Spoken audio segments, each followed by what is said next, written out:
శ్రీమాత్రే నమః.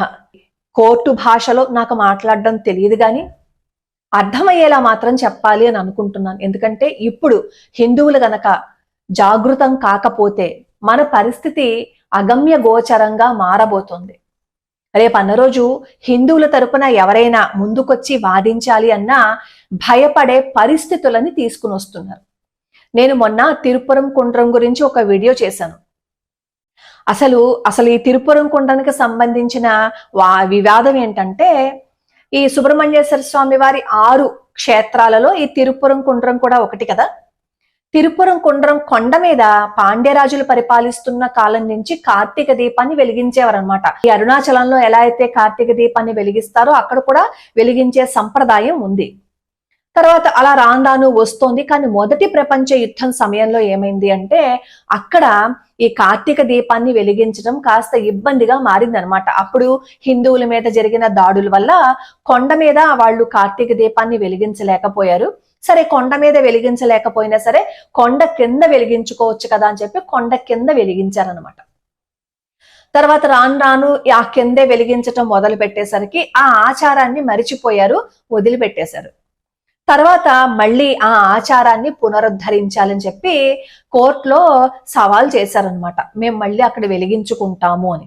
ఎందుకు సవాల్ చేయవలసి వచ్చింది అంటే, ఈ తిరుపురం కుండ్రం ఏదైతే ఉందో దాన్ని సికిందర్ హిల్స్ గా మార్చేయాలని ప్రయత్నం జరుగుతుంది. అసలు ఇదివరకు పాత రోజుల్లో చూసుకుంటే అక్కడ ఎక్కడ దర్గా లేదు. తర్వాత అక్కడ దర్గాను వచ్చింది. మన దేవాలయాలని, మన ప్రార్థనా స్థలాలని ఎలా అయితే ఆక్రమించుకున్నారో ఇక్కడ ఈ తిరుపురం కుండ్రాన్ని కూడా ఆక్రమించుకునేందుకు బీజం 14వ శతాబ్దంలోనే వాడు వేసేసుకున్నారు. అయితే అక్కడ ఈ దర్గా ఉంది కాబట్టి కార్తీక దీపం వెలిగించడానికి కుదరదు అని చెప్పి మిగతా అన్య మతస్థులు గొడవ పడితే అది మా ప్రాంతము, మేమెందుకు వెలిగించుకోకూడదని చెప్పి మన వాళ్ళు కోర్టులో సవాల్ చేస్తే స్వామినాథన్ గారు ఏం చెప్పారు అంటే, ఆ కొండకి సంబంధించి 176 ఎకరాలు ఈ మురుగన్కే చెందింది కాబట్టి మీరు వెలిగించుకోవచ్చు, తప్పేం లేదు, ఈ దర్గా జోలికి మీరు వెళ్ళకండి అని చెప్పి ఆయన చెప్పారు తీర్పు. అది కంటగింపు అయిపోయింది అనమాట అక్కడ ఉన్న డిఎంకే పార్టీకి, అలాగే అక్కడ ఉన్న ప్రభుత్వానికి, అలాగే అక్కడ లోకల్ గా ఉన్న ఇతర మతస్థులకి కంటగింపుగా మారిపోయి ఇప్పుడు హిందువులకి ఫరగా ఇచ్చిన ఆ తీర్పును బట్టి స్వామినాథన్ గారిని అక్కడి నుంచి పంపించేయాలి, తొలగించాలని చెప్పి కుట్ర జరుగుతుంది.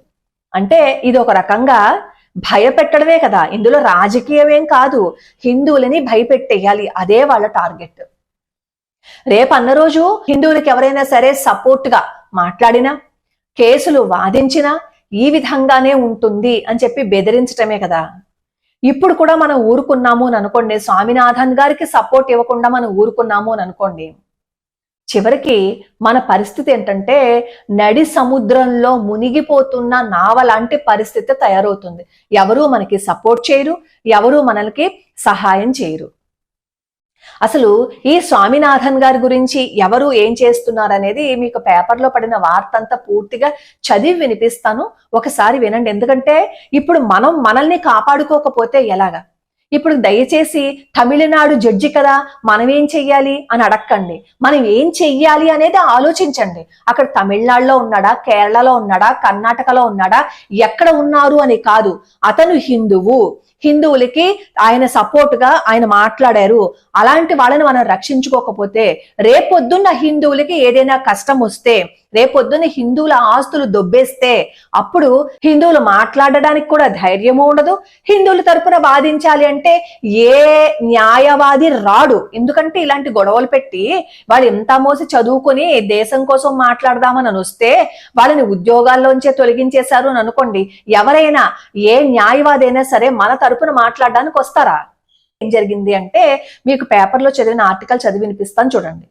డిసెంబర్ 9న 100 మందికి పైగా ప్రతిపక్ష పార్లమెంటు సభ్యులు మద్రాసు హైకోర్టు న్యాయమూర్తి జిఆర్ స్వామినాథన్ తొలగింపు తీర్మానాన్ని ప్రతిపాదించాలని లోక్సభ స్పీకర్ ఓం బిర్లాకు నోటీసు సమర్పించారు. డీఎంకే పార్లమెంటు పార్టీ నాయకురాలు కన్మోళి, లోక్సభలో ఆ పార్టీ నాయకురాలు MP T R Baalu, Samajwadi party నాయకుడు అఖిలేష్ యాదవ్, కాంగ్రెస్ నాయకురాలు ప్రియాంక గాంధీ వాద్రా తదితరులు 100 మందికి పైగా పార్లమెంటు సభ్యుల సంతకాలతో కూడిన నోటీసుని అందజేశారు. న్యాయమూర్తిని తొలగించాలని తీర్మానం ప్రతిపాదించాలని కోరారు. అయితే ఆ గొడవకి కారణం ఏంటో చెప్పాను కదా.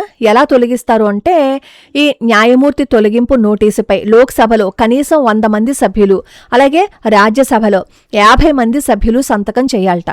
ఈ తీర్మానాన్ని స్పీకరు లేదా చైర్మన్ ఆమోదించవచ్చు లేదా తిరస్కరించవచ్చు. న్యాయమూర్తుల చట్టం ప్రకారం ఒక తీర్మానంపై నోటీసు సమర్పించి ఆమోదించబడినప్పుడు న్యాయమూర్తిపై మోపబడిన అభియోగాలను పరిశీలించడానికి లోక్సభ స్పీకర్ ఒక కమిటీని ఏర్పాటు చేస్తారు. విచారణ నివేదికను పార్లమెంటులో ప్రవేశపెడతారు. ఆ తర్వాత ఉభయ సభలలో చర్చ జరుగుతుంది. ఆ తర్వాత న్యాయమూర్తి తొలగింపు ప్రతిపాదనపై ఓటింగు జరుగుతుందిట. వీళ్ళు హిందువులని భయపెట్టడం కోసమే కదా ఇలా చేస్తున్నారు. ఏ న్యాయమూర్తి కూడా హిందువుల ప్రయోజనాలకు అనుకూలంగా తీర్పు ఇవ్వడానికి భయపడతారు. రేపన్న రోజున మనం గనక జస్టిస్ స్వామినాథన్ గారికి మద్దతుగా నిలబడకపోతే, మౌనం వహిస్తే, మహాకూటమి మరియు కాంగ్రెస్ పార్టీల హిందూ సంస్కృతి వ్యతిరేక దుస్సాహసం మరింత పెరిగిపోతుంది. న్యాయ వ్యవస్థలో ధైర్యంగా నిలిచిన ఒక న్యాయమూర్తిని మనం రక్షించుకోలేకపోతే మనం సంస్కృతిని ఎలా కాపాడుకోగలం అంటూ విశ్వాగారు కూడా ఒక పోస్టుని పెట్టారు. చూశారు కదా, అక్కడ సంతకం పెట్టిన వాటిల్లో ప్రియాంక వాద్రా గారు కూడా ఉన్నారు. హిందువులకి సపోర్ట్గా ఒక జడ్జిమెంట్ ఇస్తే ఆ జడ్జిమెంట్కి వ్యతిరేకంగా ఆవిడ సంతకం పెట్టారు. అంటే హిందువులకి వ్యతిరేకంగా ఆవిడ కూడా సంతకం పెట్టారు. అలాంటి వాళ్ళని తీసుకొచ్చి మనం గద్దె మీద కూర్చోపెట్టాలని అనుకుంటున్నాం. మోడీ గారికి మన సపోర్ట్ ఇవ్వకుండా ప్రతి దానికి ఆయన్ని వెనక్కి లాగుతున్నాం. మీ ఇష్టం. ఇప్పుడు గద్దె మీద ఎవరిని కూర్చోపెట్టాలి అని అనుకుంటారో మీరు నిర్ణయం ఇప్పుడు సరిగ్గా తీసుకోకపోతే హిందువుల మనుగడకే ప్రమాదం వచ్చేస్తుంది. అది గుర్తుపెట్టుకుని మనం నిర్ణయం తీసుకోవాలి. హిందువులు మెజారిటీ అయినంతకాలమే రాజ్యాంగము, లౌకికవాదము, చట్టము, మాటామంతి అన్నీ. మైనారిటీ అయితే ఆఫ్ఘనిస్తాన్, పాకిస్తాన్, బంగ్లాదేశ్ల పరిస్థితే మీ అందరిది అంటూ ఒక ఆవిడ ఉటంకించారు కూడా. అది నిజమే కదా. నార్మల్గా ఇచ్చిన తీర్పుకి వాళ్ళు అంత మండిపోతున్నారు అంటే వీళ్ళు హిందువుల మీద ఎంత వివక్ష చూపిస్తున్నారు చూడండి.